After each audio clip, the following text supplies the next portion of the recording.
Quero saudar a todos com a paz do Senhor. Amém. Meus irmãos, vamos ficar em pé mais um pouco. Vamos abrir a palavra do Senhor num Evangelho segundo escreveu Mateus, capítulo 8. E vamos ler apenas 4 versículos.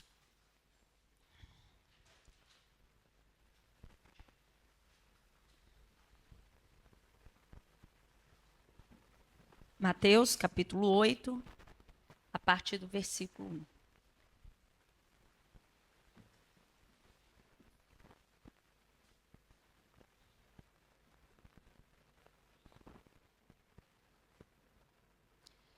Diz então assim a palavra do Senhor. E descendo ele do monte, seguiu uma grande multidão. E eis que veio um leproso e o adorou, dizendo: Senhor, se quiseres, podes tornar-me limpo. E Jesus, estendendo a mão, tocou-o, dizendo: Quero ser limpo. E logo ficou purificado da lepra. Disse-lhe então Jesus: Olha, não digas a alguém, mas vai, mostra-te ao sacerdote e apresenta a oferta que Moisés determinou, para lhe servir de testemunho. Até aqui a palavra do Senhor. Irmãos, vamos todos ler juntos o versículo 3. 1, 2, 3. E Jesus, estendendo a mão, tocou, dizendo: Quero ser limpo. E logo ficou purificado da lepra. Mais uma vez. E Jesus, estendendo a mão, tocou, dizendo: Quero ser limpo. E logo ficou purificado da lepra. Senhor Jesus, ó Deus, nós estamos aqui neste momento, Pai, primeiramente para te dar louvores, para te agradecer, ó Deus, pela oportunidade que já tivemos de dizer que santo, santo, santo é o Senhor, de cantar, ó Deus, não somente a tua morte, o teu sacrifício, mas também de cantarmos a tua ressurreição, ó Deus, e cantarmos que teu é o reino, tu é a glória, e isso é para todo sempre e para todo sempre, ó Deus. Quão glorioso é isso, Pai. Obrigada porque pertencemos a Ti. Mas neste momento, Pai, nós também Te entregamos o nosso coração, a nossa mente, e que o Senhor venha falar, ó Deus, através da Tua santa e poderosa palavra, ó Deus. Encontre em nós corações realmente que desejam ser sábios, ó Deus. Corações obedientes, dispostos a ouvir a Tua voz, Paizinho. Abençoa-nos, ó Pai, nessa tarde, em nome de Jesus. Amém. Meus irmãos, nós lemos apenas 4 versículos, mas são pequenos, mas ao mesmo tempo são tão cheios assim de movimento, não é? Desde o versículo 1 nós vemos Jesus descendo, um leproso caminhando, Jesus estendendo a mão, tocando, dizendo, falando, indo ao sacerdote. É uma cena assim realmente carregada de muito movimento. Mas quando eu então meditava nessa palavra, veio-me algo interessante à mente. O que eu diria se eu encontrasse esse homem, esse dito cujo aqui, um leproso, simplesmente caminhando assim, como se ele tivesse essa liberdade para fazer isso. E eu me coloquei naquela cena e eu penso que eu teria me livrado dele, não. Teria me direcionado, então, a ele, dizendo assim, em brasileiro: Ô leproso, aonde pensa que você está indo? E se fosse falar muito rápido, seria: para onde está indo? Não é? E seria muito pertinente a minha pergunta. Por quê? Porque ele não podia estar assim. E é a partir dessa pergunta que eu faria, não é? Para onde vais? Que eu quero pensar com os irmãos em algumas atitudes, nesse comportamento deste homem, desse leproso, para onde ia esse homem, qual era realmente a sua condição, qual era a sua motivação, do que ele estava à espera, o que ele fez, o que ele encontrou, o que ele precisou ultrapassar, o que ele recebeu. E já desde o versículo 1, para nós respondermos a essas questões, ou até mesmo nós poderíamos dizer alguns aspectos, características a respeito da vida desse leproso, nós vamos ver que Mateus é o único que nos traz essa nota, vamos dizer assim, nos situa no texto, dizendo que Jesus, então, descendo do monte, e aqui ele faz referência, então, ao encerramento da grande pregação, de um grande sermão, que é o Sermão da Montanha, ou como conhecido, das bem-aventuranças, das beatitudes. Então, Jesus terminando isso, em seguida nós vamos nos deparar com esse relato de milagre de cura. É como se aquele grande pregador, agora, operando este milagre, testificasse, fosse um sinal, uma indicação que aquele pregador nada mais era do que o Filho de Deus, que não tinha apenas autoridade para pregar como pregou, mas também tinha autoridade aqui para curar. E nós vamos ver que ele então desce do monte e seguiu uma grande multidão. Isso é muito natural quando nós lemos a palavra do Senhor em toda a narrativa. Nós vemos, na sua maioria, Jesus e uma grande multidão. Mas todas as vezes que nós lemos multidão, nós temos que parar e pensar o que a multidão pode nos dizer. E a primeira coisa que vem à nossa mente é que realmente multidão pode nos indicar fama. Não é? Há quem diga hoje que, dependendo de quantos seguidores você tem nas redes sociais, isso determina a sua relevância social. Não é?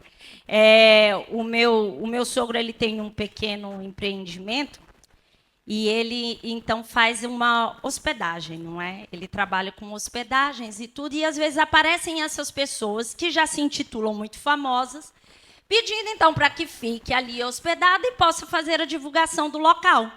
E eu sempre escuto o Cleia dizer assim, olha, Gisele até se acha importante e só tem tantos seguidores. Ou seja, na verdade, esse número de seguidores acaba por determinar se você é ou não famoso, se você ou não justifica que uma grande multidão o siga.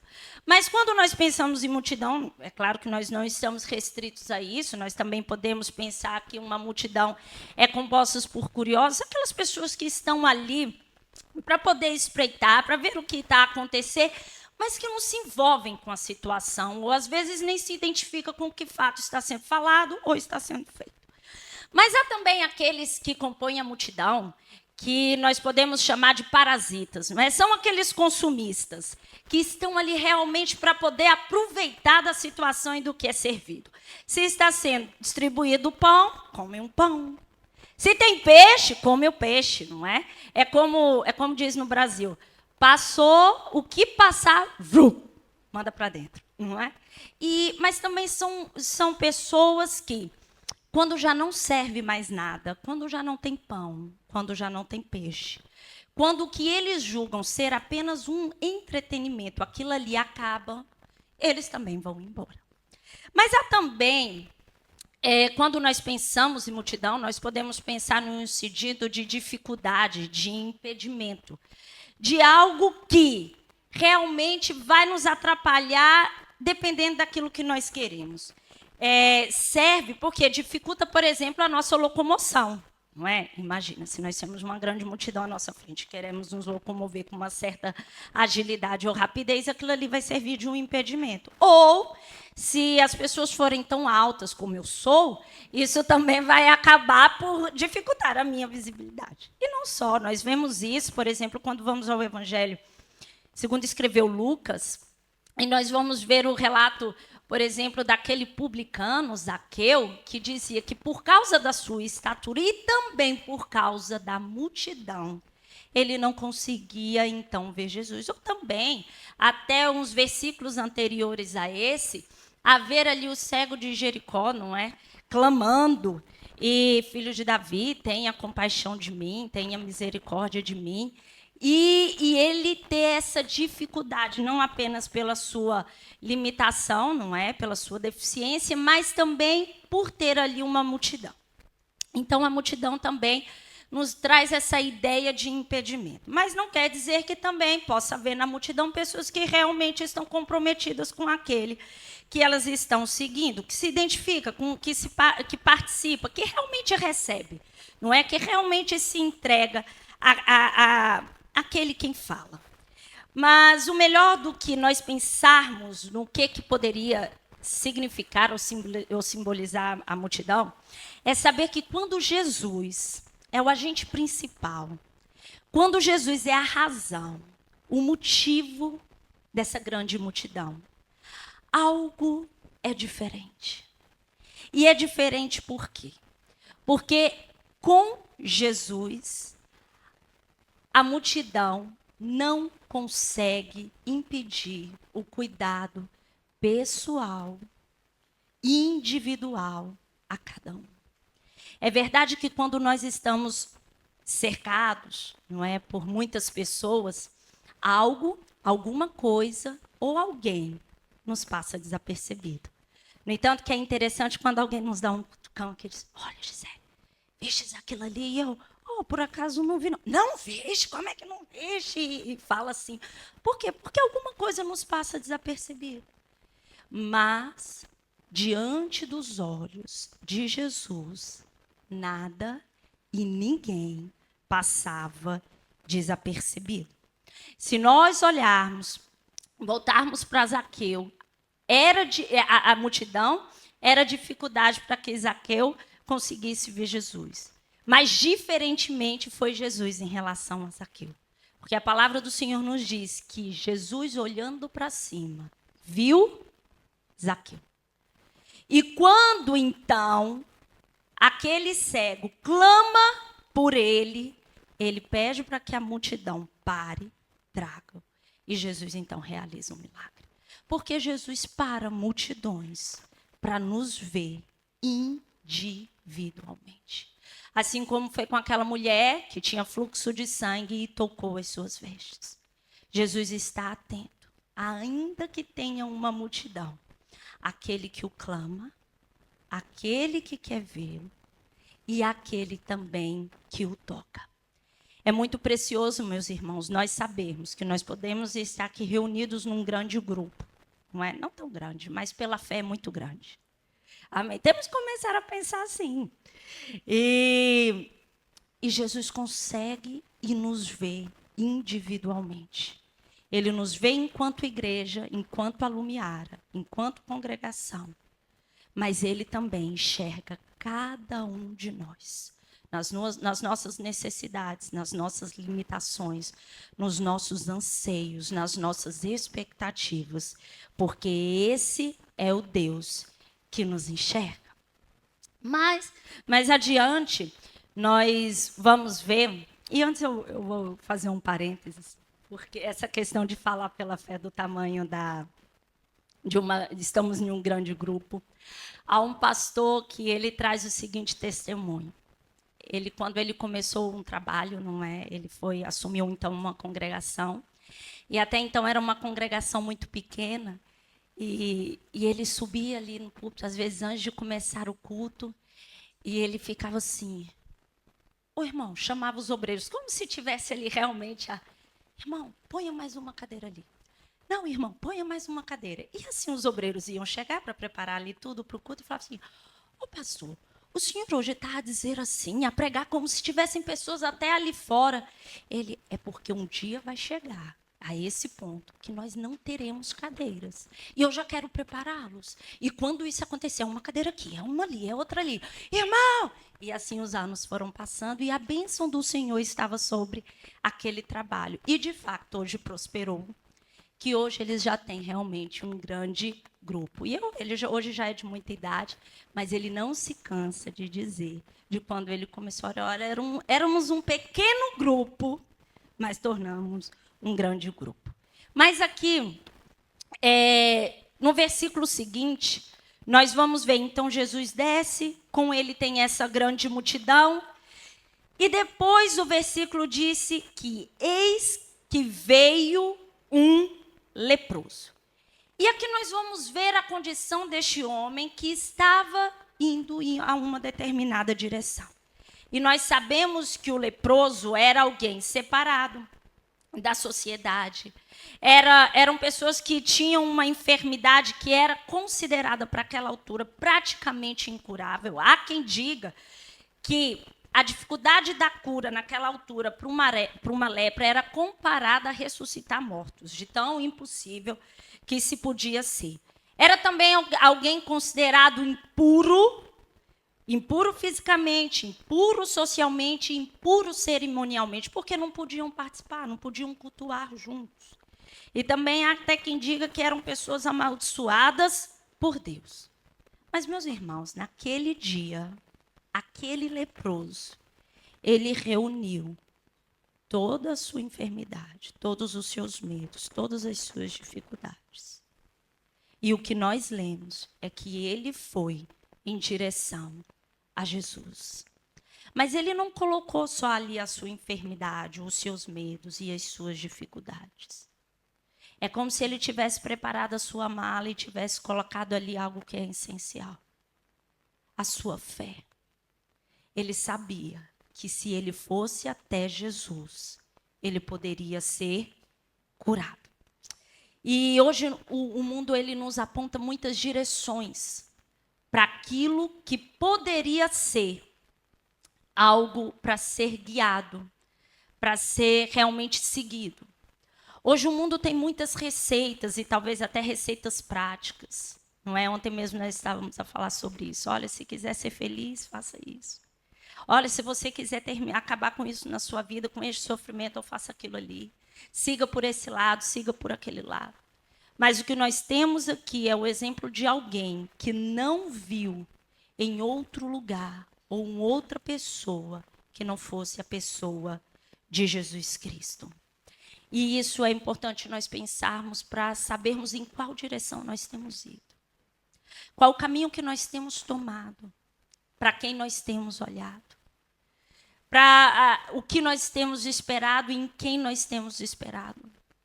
E nós sabemos que nós temos uma promessa, porque nós fomos resgatados. Mas o Senhor nos prometeu que nós não ficaríamos aqui sozinhos, órfãos, mas que nós teríamos o Consolador e já gozamos da presença dele. Mas mais do que isso, ele disse que voltaria para nos buscar.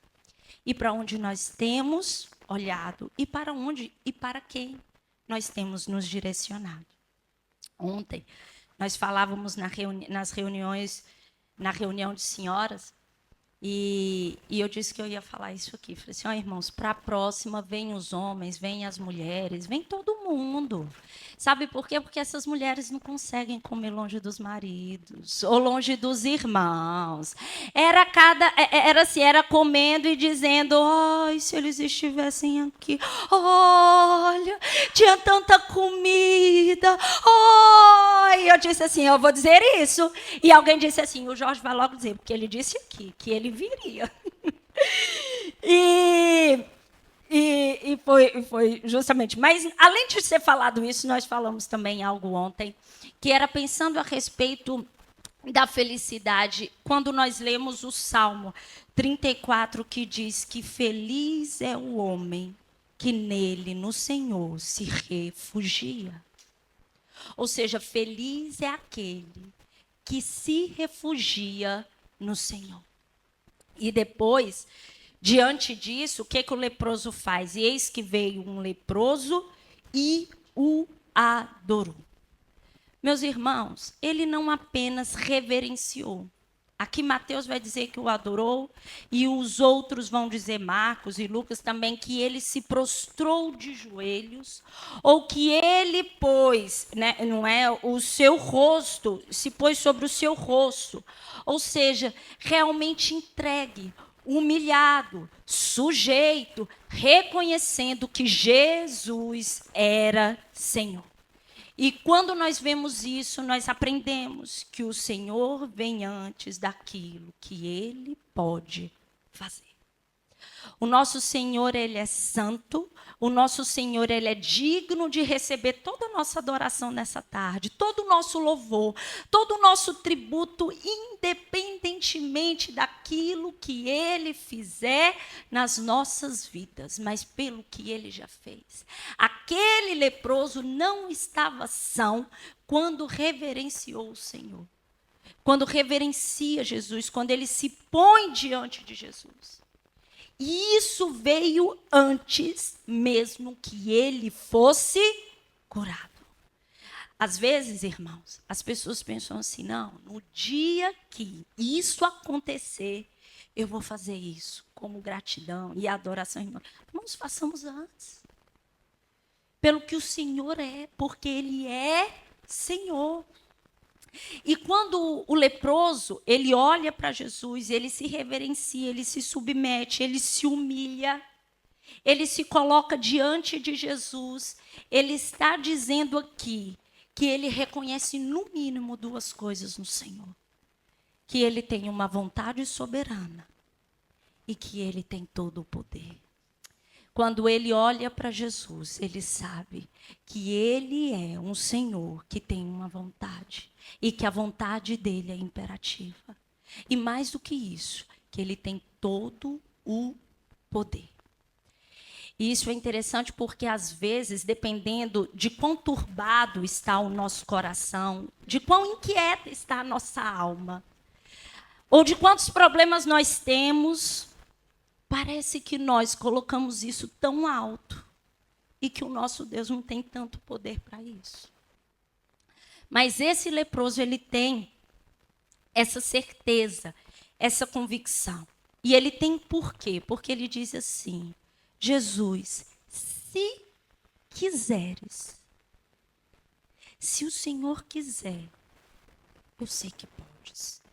E nós vamos ler o salmista dizendo no Salmo 143, ensina-me a fazer a tua vontade, pois és o meu Deus. Guie-me o teu bom espírito por terra plana. Nós vamos ler a própria oração de Jesus dizendo, portanto, vós orareis assim, a ensinar, Pai nosso que estás no céu, santificado seja o teu nome, venha o teu reino, seja feita a tua vontade, tanto na terra como no céu. E próprio Paulo falando à igreja de Coríntios, e não vos conformeis com este mundo, mas transformai-vos pela renovação do vosso entendimento, para que experimenteis qual seja a boa, agradável e perfeita vontade de Deus. E ele diz, se essa for a tua vontade, Jesus, eu sei que podes me curar. E durante a narrativa bíblica e o ministério de Jesus, isso é mais do que provado.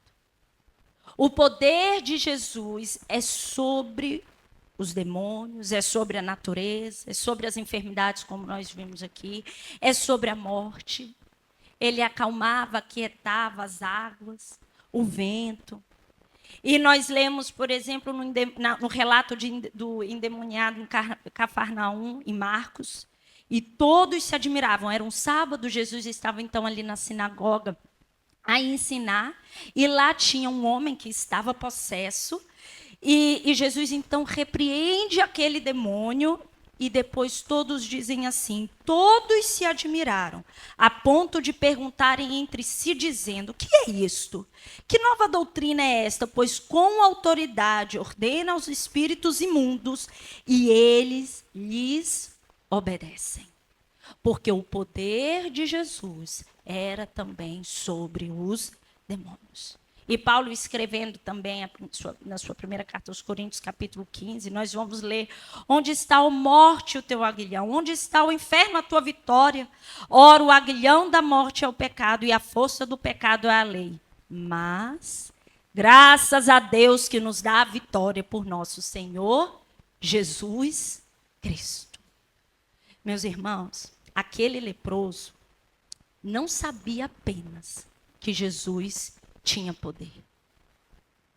Ele cria que Jesus tinha todo o poder. E se nós queremos experimentar as maravilhas que o Senhor tem reservado para nós, nós não temos só que saber, nós temos que crer nesse Jesus. Meus irmãos, não adianta apenas dizer que sabem que Jesus morreu na cruz. Tem que crer que ele morreu na cruz para a salvação do pecado e que quem crê nele será salvo. Mas quem não crê já está condenado. Há um abismo entre só o saber e de fato crer.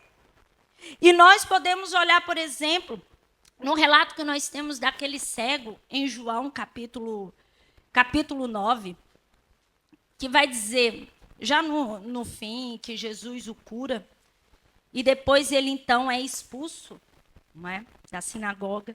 No versículo 35, nós lemos assim: e Jesus ouviu que o tinham expulsado, e encontrando, disse-lhe: crês tu no Filho de Deus? Olha o que ele responde. Ele respondeu e disse: quem é ele? Ou seja, aquele homem queria saber quem era. Mas olha só o que ele diz em seguida. Ele diz: quem é ele, Senhor, para que nele creia? Ou seja, ele não saiu. O interesse daquele homem que tinha sido cego não era simplesmente saber quem era o Filho de Deus. Ele queria saber quem era o Filho de Deus para que nele cresce. E então Jesus responde: tu já o tens visto, e é aquele que fala contigo. E ele disse: creio, Senhor, e o adorou. Meus irmãos, essa é a mesma certeza, não só do saber, mas do crer que nós temos que ter no nosso coração. Não é simplesmente de saber que, eu sei, Gisele, eu sei que Jesus pode, que Jesus faz, que Jesus opera, que Jesus salva, que Jesus liberta. Não, meus irmãos, é crermos que servimos a um Jesus que salva, que cura, que liberta, que transforma, que traz, que agrega, que faz a obra dele crescer, que nos traz alento, que nos traz alívio, que nos traz esperança, que nos traz renovo, que nos traz força. É sair desse campo apenas do saber. Eu sei. Não, é mais do que isso. É crermos nesse poder atuante e operante do nosso Senhor Jesus Cristo. E depois nós vamos, então, com isso, entender que aquele leproso não temia se, será que Jesus pode ou não me curar? Não, isso é muito clarificado. A única coisa que ele poderia temer era o fato de Jesus não querer curá-lo. Mas o que estava aqui em questão não era o poder de fazê-lo livre daquela enfermidade. Portanto, meus irmãos, na nossa vida hoje é a mesma situação. O que está em questão não é se Jesus pode ou não fazer determinadas coisas.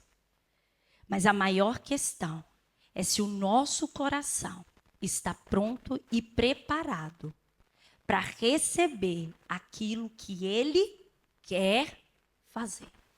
A questão é se nós estamos dispostos a descansar na vontade e na decisão do Senhor para as nossas vidas. De dizer assim: sim, eu quero ser limpo. É muito bom ouvir isso.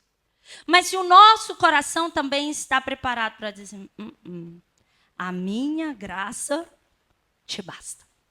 Essa é a maior questão. Mas seja qual for a vontade do nosso Deus, nós sabemos que ela é boa, que ela é perfeita, que ela é agradável e que ela é rodeada de cuidado, de amor e de misericórdia em favor das nossas vidas. E então, Jesus favoravelmente vai responder então àquele leproso e vai dizer assim: eu quero. E diz a palavra, o relato, que Jesus estendendo a sua mão. esse milagre vai compor uma outra série de milagres. Se nós formos a uns versículos à frente, nós vamos ver Jesus também tocando a sogra de Pedro, então, tocou-lhe a mão. E ela também foi curada. Se nós formos a alguns outros versículos seguintes, nós vamos ver Jesus, então, tocando os olhos daqueles cegos. Ou seja, a mão do Senhor estendida é o favor dele, é a decisão dele, é dizendo assim, sim, eu quero, eu tenho toda a autoridade e todo o poder. Estou dizendo que sou favorável àquilo que você tem me pedido. O salmista diz que as mãos do Senhor não estão recolhidas, mas estão estendidas em favor daqueles que o buscam, que o temem, que esperam nele. E foi isso que Jesus faz. Jesus estende a sua mão, toca-o e disse, quero ser limpo. E logo ficou purificado de toda a lepra. O escritor De Carson, falando sobre isso, vai dizer, mas ao toque de Jesus, nada permanece impuro. Jesus, longe de se tornar impuro, apesar de estar tocando em um impuro, torna puro o impuro.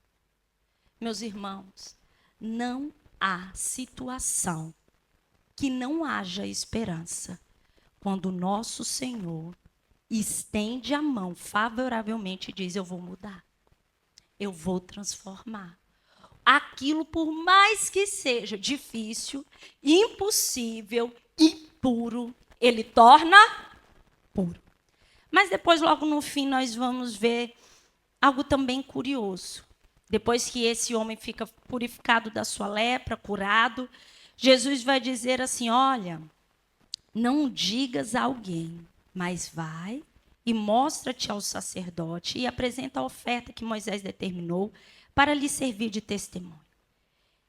E aqui nós vamos ler muitas coisas a respeito disso. Por que se calhar Jesus pediu para que ele não contasse? E há, muitas possibilidades e até muitas opiniões em relação a isso. Mas eu quero trazer algumas nessa tarde para nós pensarmos. O sacerdote funcionava também como aquele que iria de fato examinar e verificar se aquela pessoa estava sã, estava curada para ser inserida novamente. Não é tanto cerimonialmente como socialmente. É como se ele fosse também um inspetor de sanitário, não é? Um médico, um doutor para dizer assim, de fato está limpo. E que se calhar Jesus pode, não é, ter falado para que não contasse, para que quando ele chegasse ao sacerdote, o próprio sacerdote iria testificar que o milagre de Jesus era verificado, que de fato ele só poderia ser o Filho de Deus, porque ele operou um milagre na vida de um leproso. E que ali, pelo próprio sacerdote, fosse então testemunhado o milagre de Jesus. Mas também, nós podemos pensar que Jesus talvez não tivesse falado àquele leproso, para que ele ficasse calado, para que não levantasse uma expectativa apenas política e materialista no meio daquele povo. Para que eles não entendessem, talvez, que Jesus só veio para matar os romanos, para curar e resolver os problemas aqui, enquanto Jesus não veio para destruir os romanos e nem resolver as suas questões políticas, mas Jesus veio para morrer e salvar pecadores. E essa era a mensagem que aquele povo precisava ouvir. E é a mensagem que nós ainda hoje devemos falar. É verdade que o nosso mundo necessita de muitas coisas, mas a principal é que essas pessoas escutem e saibam que Jesus Cristo é o único Salvador. E que ele veio não para resolver os nossos problemas, não que ele não faça, ele faz, mas ele veio para poder salvar pecadores. Então é diante disso que nós vamos concluir, então, o tanto que esses pequenos quatro versículos nos traz, então, nessa tarde. Aquele leproso era, no mínimo, um homem decidido, um homem convicto. E diante de todas as suas dificuldades, ou diante de toda a situação que já lhe obrigava a não fazer aquilo, não poder transitar dessa maneira, mas ele foi até a Cristo. que nós também olhemos para o autor e consumador da nossa fé. Para que em qualquer momento da nossa vida, a nossa direção seja o Senhor. Depois nós vamos ver que, mesmo impuro, aquele Jesus nem motivou também a multidão em gritar: impuro, maldito, porque eram assim que tratavam. Quando chegava um leproso, as pessoas começavam a gritar: oh, impuro, maldito, para que os outros se afastassem. Mas o que nós lemos é que Jesus se aproxima daquele impuro para poder curá-lo e purificá-lo. E Jesus um dia se aproximou de cada um de nós, meus amados.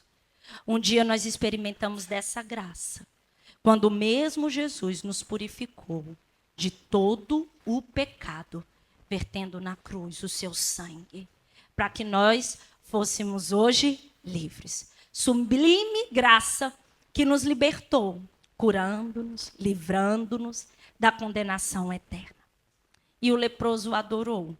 E adorou não porque estava são, mas porque cria no Senhor e o reconhecia como o Senhor suficiente, que tinha todo o poder, não somente sobre todas as outras coisas, mas tinha todo o poder sobre a sua vida. Então, meus irmãos, é isso, que adoremos o nosso Senhor. Porque fomos resgatados, porque fomos redimidos, porque fomos salvos, libertos, lavados no precioso sangue dele, porque aguardamos a nossa vinda, a sua vinda, porque grande é a sua misericórdia, a sua bondade, pelo seu amor infinito. E que a nossa oração seja de fato essa, que seja feita a sua vontade, assim na terra como no céu. Que o Senhor nos abençoe.